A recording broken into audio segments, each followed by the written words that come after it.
I've done, together with Matthew Kahn, this detailed environmental accounting of the emissions associated with households in different parts of the U.S. and in China. And I'll just give you two graphs here.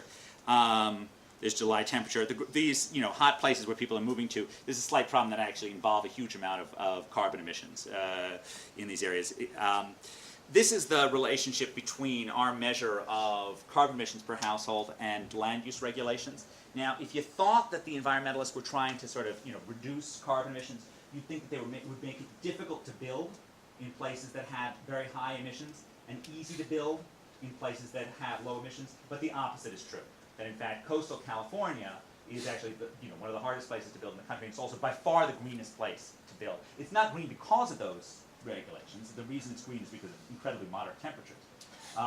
But they've made it more difficult to build, and as a result, you don't get to stop. There's sort of this fiction that goes on that you're stopping development and thereby you're sort of making the world greener. But they don't actually stop development. You just turn off the spigot in some green place and it turns on somewhere else, right? The rate of new construction in the U.S. is basically tied to the rate of household formation. It's not something that any environmentalist in California can control.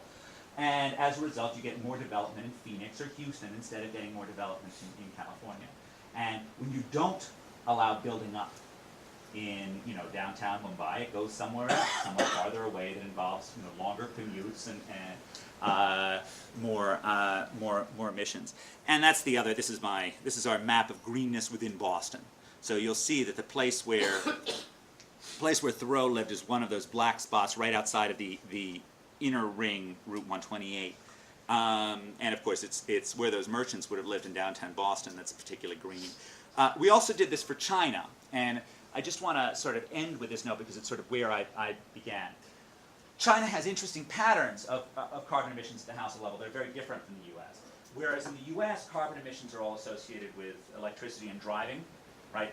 Driving is a non-issue in China, even today, in terms of the average household emissions. It's a very, very, very small level. And even electricity is relatively moderate. The home heating, by contrast, plays a much larger role. And whereas it's the hottest places in the U.S. that are the biggest emitters, those dots are the biggest places. In China, the emitters, and they're all in the colder regions. And they're also particularly using coal. That's a very heavy producer. But the more scary fact is that while everyone's focused on China's carbon emissions that are associated with industrial output right now, and that's understandable, but it's understandable because China's household emissions are quite small. So you take, I didn't even know how to pronounce this, Daiking, which is the highest level, that's 5.15 total tons of carbon per household per year, right? This is 1/5 to 1/6 of the most in China is 1/5 to 1/6 of the least in the U.S. Okay, there's a 5-fold difference in the carbon emissions between China and the U.S., which just says the amount of potential if China and India moves towards a car-based, highly sprawl-related culture for vast increases in levels of household emissions. It's just that gap is enormous, and I'm sure it would be enormous in India as well. And as we think about the future, the sort of highly dense model is just a much better model in terms of having low emissions than the American Atlanta sprawling model involving very large houses and very large cars and lots of commutes. And I guess I want to end that there, which is not only do I think that sort of cities are incredibly important for the economy and economic change and culture and politics, they also are important for the environment. It may well be that the most important environmental battles of the 21st century will be fought around urban development in India and China. So I think that's another reason why I'm glad to be here and have the opportunity to learn from you. So let me end there.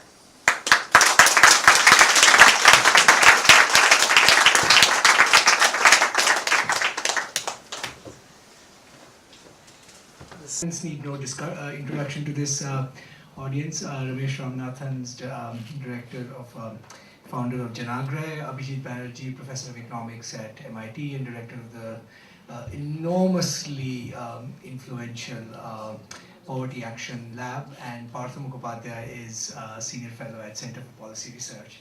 So I'll just invite perhaps Abhijit to begin, and then Ramesh. That's a hard act to follow, so I'm going to not even try.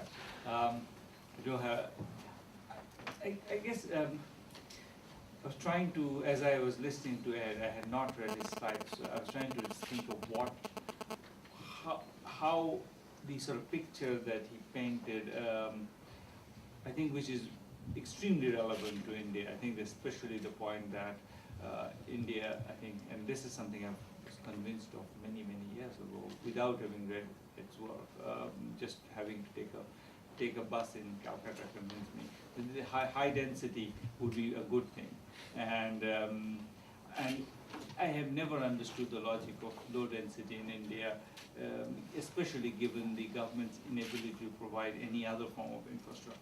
It seems like it's a good thing to have. On the urbanization question, so it seems to me that there's sort of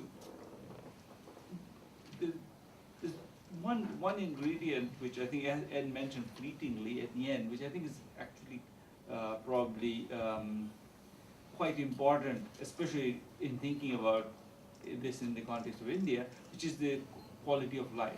And in some ways, I feel that if you look at the Indian, I've been doing some surveying of the Indian urban poor, and one thing that comes out, which is very striking in India, is especially, and this is less true in Delhi, which is probably one of the hubs for people who migrate for a length of time. If you look at migrants in, let's say, let me take Meerut. What's striking about that is how many of those people are actually short-term migrants. One of the most striking facts that we did a survey, not at all thinking about this issue, of rural Udaipur district. Now, I don't know if you've been to rural Udaipur district, but rural Udaipur district is sort of classic,